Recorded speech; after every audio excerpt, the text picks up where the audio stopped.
Reddit, a place where millions share their thoughts, secrets, and darkest experiences. Tonight, we're diving into the spine-chilling, the unexplainable, and the deeply unsettling. So, dim the lights, sit back, and prepare yourself for stories that will keep you up at night. Welcome to Unsettling Reddit Stories.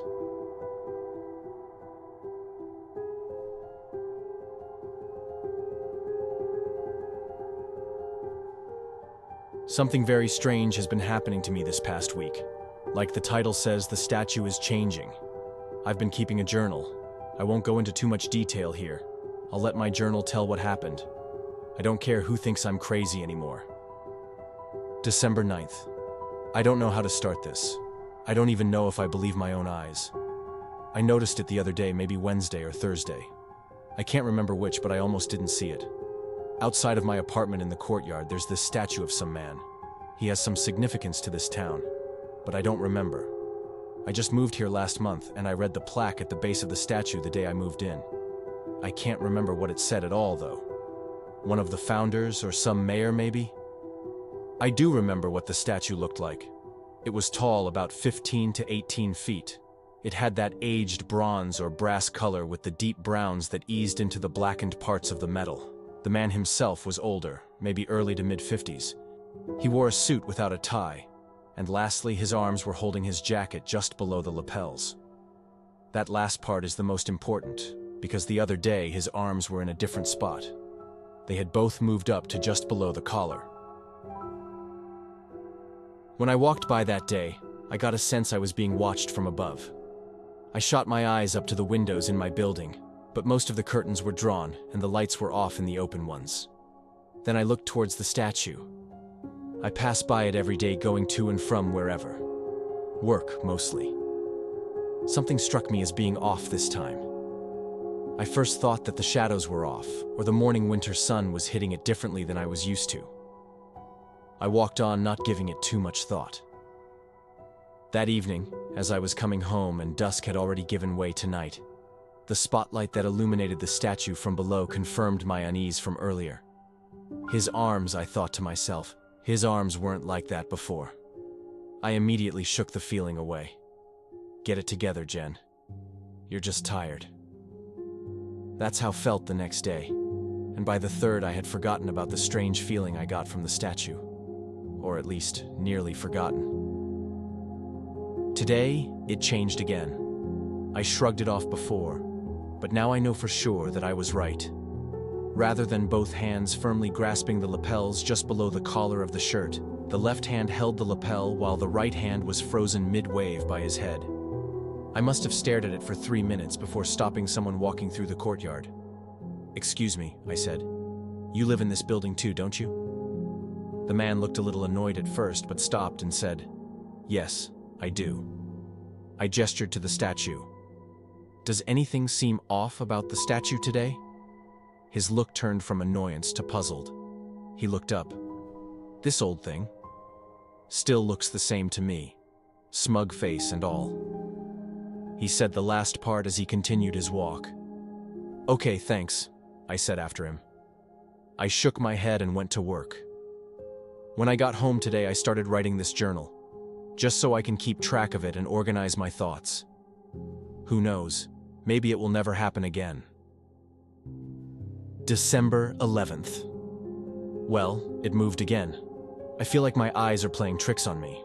I got up and went to work, but I was running late this morning, so I sprinted straight by without thinking.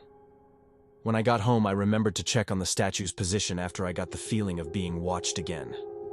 His head was tilted down. Instead of looking straight ahead like he had been, he now looked down at the people below him.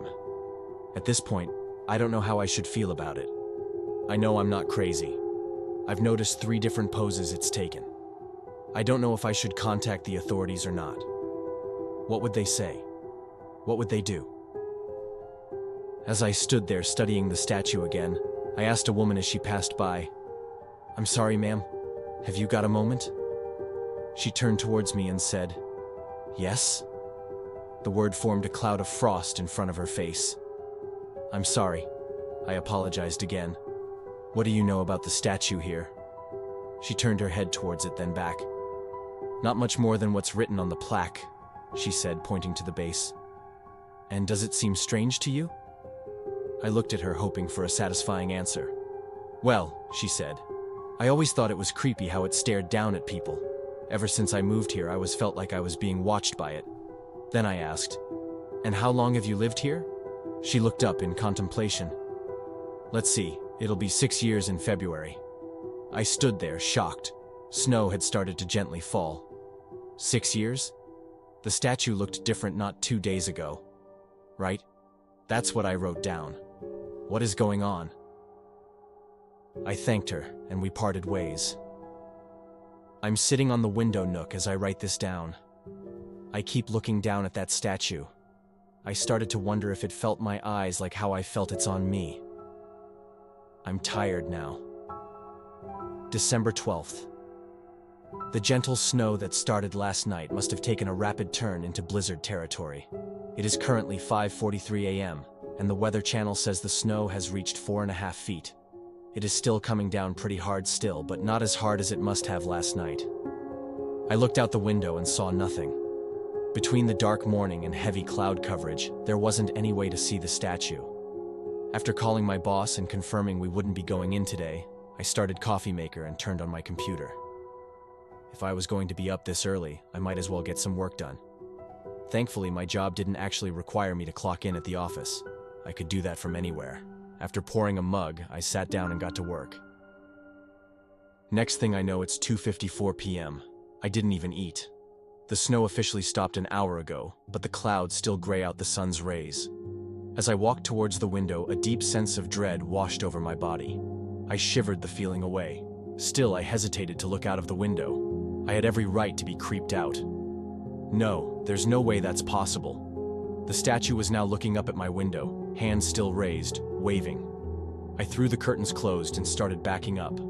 No way. It's just not possible. I spoke out loud this time. I almost tripped over my coffee table. I felt like my head was swimming.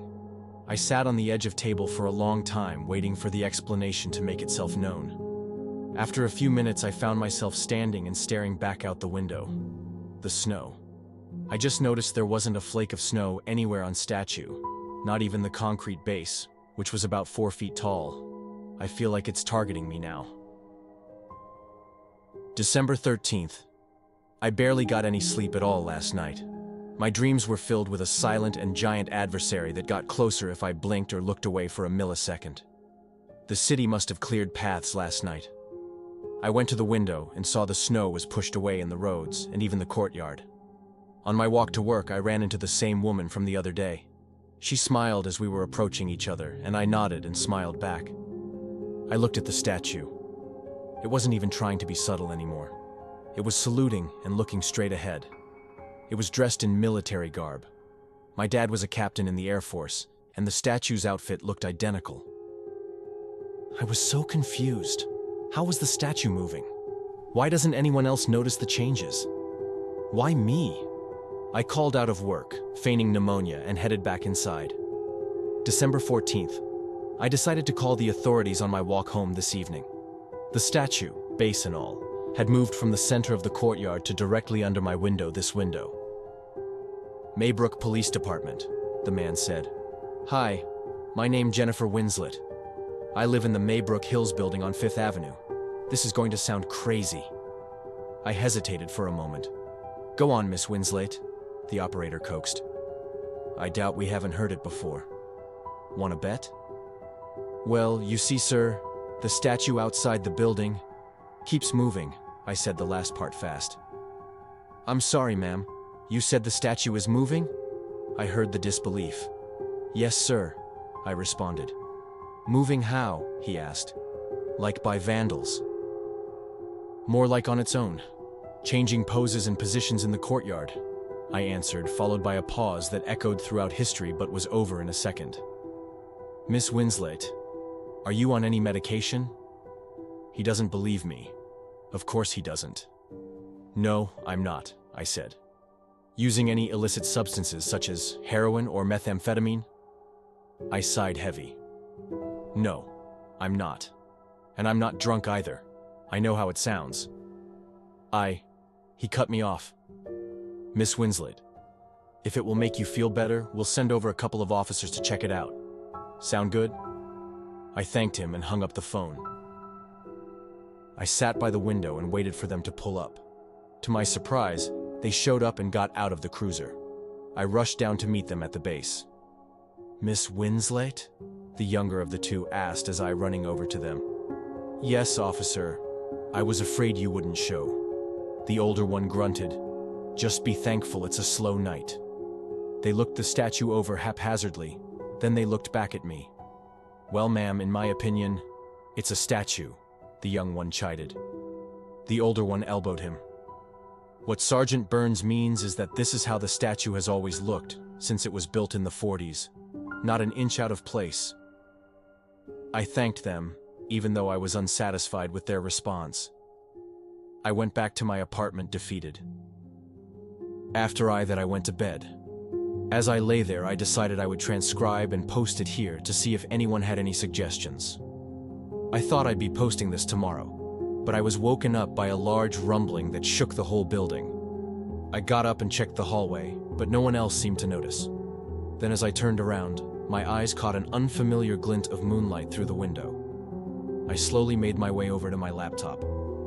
That's where I am now, stuck in my stupid apartment with that thing outside my window.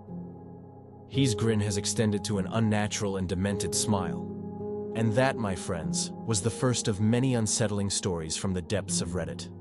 This is just the beginning. There are more chilling tales waiting to be shared. If you enjoyed this story, make sure to subscribe, because you won't want to miss what's coming next. Until then, keep your eyes open. Who knows what's lurking just around the corner?